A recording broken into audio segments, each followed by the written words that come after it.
ভারতীয় সীমান্ত বাহিনী বাংলাদেশের লোককে গুলি করে তাড়িয়ে দিয়ে রাতের আধারে তারা 2000 মানুষে একসাথে খাইছে।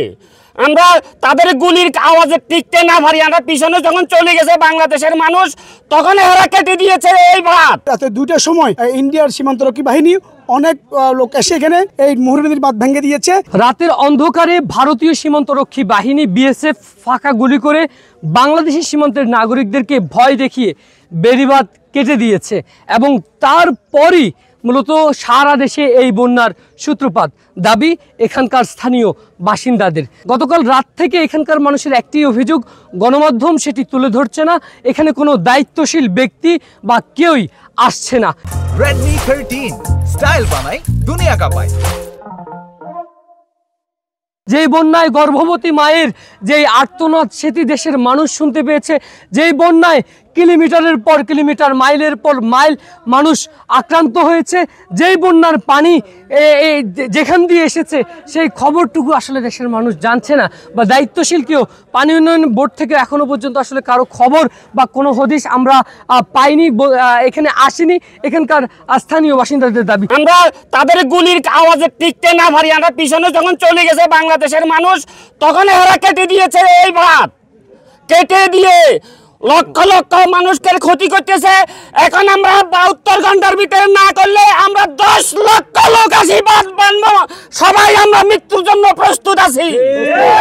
10 লক্ষ লোক আমরা নিজেরা মাটি আনি বানবো, বাংলাদেশের জায়গাতে বাংলাদেশের ভাঙটা বানবো। সুতরাং আমরা চাই এটা বাঁধ নির্মাণ করা হোক। সেদিন রাতে কি আপনাদের এলাকায় গুলি করা হয়েছিল? গুলি করা হয়েছে। আপনারা সবাই তো এখানকার মানুষ। ইন্ডিয়ার সীমান্তরক্ষী বাহিনী অনেক লোক এসে এখানে আমাদের সীমানার পাশে আসে এই মুহুরী নদীর বাঁধ ভেঙে দিয়েছে।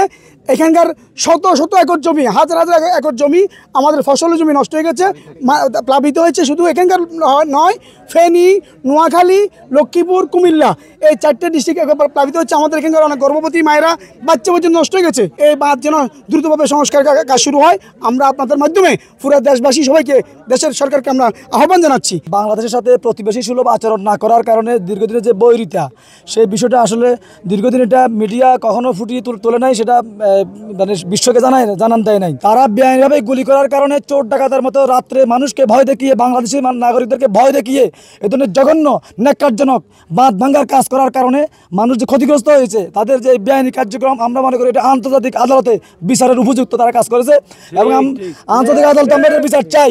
আজকে আবার বৃষ্টি হলে আবার বন্যায় প্লাবিত হবে, এই জন্য দ্রুত আমাদের সংস্কার করতে হবে, পুনর্নির্মাণ করতে হবে। আমরা এসেছিলাম ওনাদের খাবার দাবার দিয়ে গট্টর বাঁধবো, কিছু খাবার উপায় সামগ্রী একদম প্রত্যন্ত অঞ্চল আমরা আসছি খুঁজে যখন এলাকাতে আসছি তখনই ওনারা আমাদেরকে ধরেছেন, ভাই খাবার দিয়েছেন, এই জন্য আপনাদেরকে ধন্যবাদ, কিন্তু খাবারের চেয়েও আমাদের এই মুহূর্তে দরকার আমাদের বাচ্চা সংস্কার করা।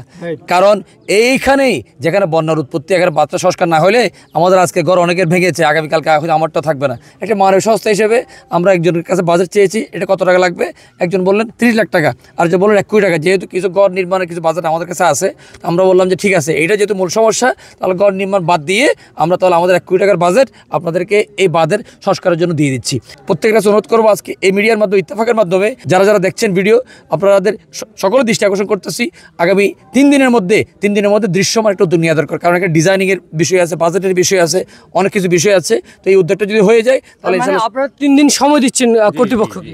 আমরা বলতে এলাকাবাসী সবাই মিলে, ওনারা সবাই মিলে সময় দিচ্ছে 3 দিন। 3 দিনের মধ্যে কোনো উদ্যোগ না হলে আমরা হয়তো আমাদের বাজেটটা ইউজ করে আমরা সেটা কাজ করবো, আমাদের হয়তো স্বেচ্ছাশ্রমিতে কাজ করবো। রাতের অন্ধকারে ফাঁকা গুলি করে বিএসএফ এখানে দাঁড়িয়ে আছে, আমরা 150 ফিটের বাহিরে আছি। ক্যামেরা লেন্সে নিশ্চয়ই দেখতে পাচ্ছেন পুরো এই বাঁধের কারণে কয়েকটি জেলা প্লাবিত, কয়েক হাজার কোটি টাকার ক্ষতি হয়েছে, কিন্তু কয়েকশো কোটি টাকা দিয়ে কেন এই বাঁধ এখন পর্যন্ত বেড়িবাঁধ বা নির্মাণের জন্য কোনো ব্যবস্থা বা কোনো উদ্যোগই গ্রহণ করা হয়নি, এমনটাই বলছে এখানকার স্থানীয় বাসিন্দারা। এর আগেও বিএসএফের ফাঁকা গুলি বা ভয়ভীতির কথা এখানকার স্থানীয় মানুষজন বলছে। অন্যদিকে তাদের এখানকারটায় আরেকটি দাবি করেছেন যে মূল সমস্যা সেখানে এখনও পর্যন্ত কোনো গণমাধ্যম বা কোনো সংবাদকর্মী বা কোনো সোশ্যাল মিডিয়ায় কোনো কিছুই কিন্তু এখনও পর্যন্ত আসেনি দাবি স্থানীয়দের। আমার কাছে এখনকার মতো ফেনী জেলার পরশুরাম উপজেলার মির্জানগর ইউনিয়নের যেই বেড়িবাঁধ, এখান থেকে এই ছিল সর্বশেষ। আমি আকাশ, ইত্তেফাক, ফেনী।